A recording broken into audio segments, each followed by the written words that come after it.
Ito nga ang ating first pop-up bazaar ng Velocity Sense. We are here at the Gala Food Park sa Pasay.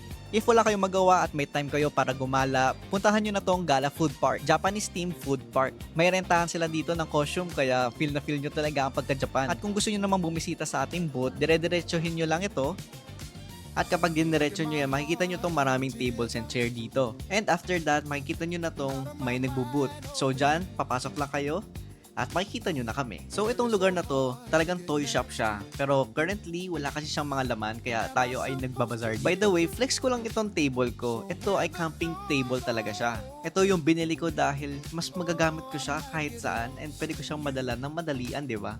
Kaya naman yung katabi kong booth napatanong na rin sa akin kung saan ko nga daw siya binili. After that, para mas maganda lang talaga tignan, bumili na rin ako nitong cloth na to. Hindi nakita yung ilalim.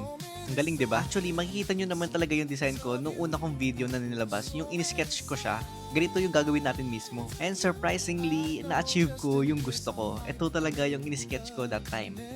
Nakakatuwa lang dahil napakalinis tignan ng aking booth. Very simple lang talaga yung ating setup pero very catchy siya. At dahil sense tayo dito, talagang in-spray ko yung mga perfumes dito para naman amoy na nila kapag dumating sila.